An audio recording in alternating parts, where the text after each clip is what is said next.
हार्दिक शुभेच्छा, हार्दिक शुभेच्छा, हार्दिक शुभेच्छा। अयोध्येतील प्रभू श्रीराम प्राण प्रतिष्ठापना सोहळ्याच्या समस्त देशवासियांना मंगलमय हार्दिक हार्दिक शुभेच्छा। शुभेच्छुक दादाश्री प्रतिष्ठान व अरविंद मानवी यांना सोलापूर।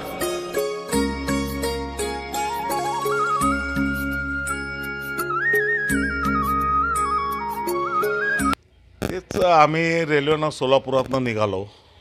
साधारण आम्ही 100-150 लोक होतो, म्हणजे कारसेवक।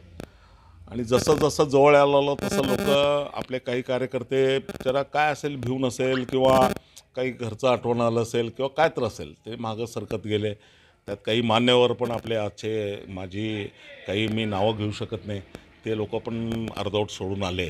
पण त्याच्या पुढचा प्रसंग बनाव आमचं म्हणजे परीक्षा घेतल्यासारखं श्रीराम भूमीला जात असताना एक ते आमच्या आयुष्यातलं मोठं यात्रा असं मी समजतो। कारण कसं आहे 12 ज्योतिर्लिंग केलं किंवा असं त्यापेक्षा मोठं का त्याचं ते महत्त्व मला तेव्हा कळालं की राम मंदिरचं जे 500 वर्षांनी एवढं मोठं बाबरी मस्जिद पाडून जे ते आता मंदिर जे व्हायला आलेलं आहे त्याचं जे महत्त्व आत्ता लोकांना कळालेलं आहे। त्यावेळेस त्याला काही लोक आम्हालाच म्हणत होते कारसेवक म्हणून गेलो काय मिळालं काय केलं म्हटलं आम्हाला भावना आम्हाला आनंद मिळाला आम्हाला आशीर्वाद मिळाले असं आम्ही त्यांना सांगत असतो आज पण। दुसरी गोष्ट त्यावेळेसचे प्रसंग असा आहे की जवळपास 140-41 किलोमीटर आम्ही चालत गेलेलं आहे। त्यामध्ये आम्हाला 2 रुपये 3 रुपयाला ब्रेड पॅकेट होतं तर आम्हाला कमीत कमी 20 ते 25 रुपयाला ब्रेड पॅकेट मिळालं आहे त्यावेळेस। 8 रुपये कप चहा असेल तर आम्हाला 3 ते 4 रुपयाला मिळालं आहे। त्यावेळेस आमचं प्रसंग असं होतं की आमच्याकडे खिशात पैसे पण थोडकेच घेऊन गेलो होतो। म्हणजे आम्हाला माहीत नव्हतं की एवढा आम्हाला तिथं पुढं त्रास होणार आहे।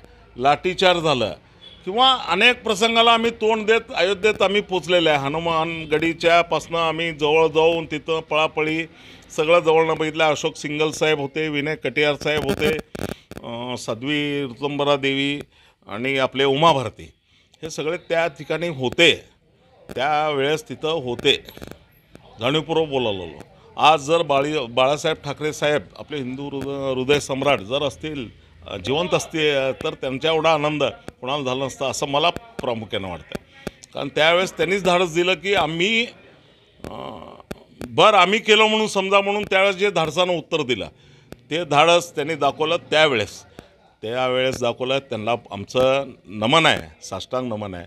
ह्या लोकांना साष्टांग नमन करतो आणि अशोक सिंगल साहेबांना विनय कटियार साहेबांना आयुष्यात आम्ही विसरू शकत नाही कारण आम्ही जवळनं बसून बोललेलं आहे त्या लोकांचं भावना काय होते आणि श्रीराम मंदिरबद्दल। आणि तिथलं हिंदुत्व जवळनं बघितलो बजरंग दलाचं फार म्हणजे स्ट्रॉंग हिंदुत्व बघितलेलं त्यावेळेसचं आमचं प्रसंग आहे।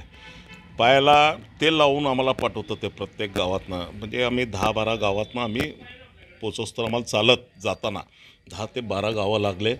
तेल लावून तुम्ही कारसेवक म्हणून चालला श्रीराम मंदिर करायला चालला म्हणून आमचं सेवा करत होते। आम्हाला डोळ्यात पाणी येत होतं आणि जेवायला काही राहू दे त्यांनी देत होते। ते जेवत आम्ही जवळपास 1 महिनाभर आम्ही घरात नव्हतो। आणि जेव्हा सोलापुरात आलं आम्हाला वाटलं नव्हतं की घरात इतर सगळे रडायला आले म्हणजे एवढं परिस्थिती। त्यावेळेस टेलिफोन वगैरे चांगलं लागत नव्हतं। आता मोबाईल सुविधा आहे, रस्ते चांगले झालेत, विमानसेवा आहे, रेल्वे आहे, तेवढं सुविधा तेव्हा नव्हते। तसल्या प्रसंगात आम्ही जाऊन आलो।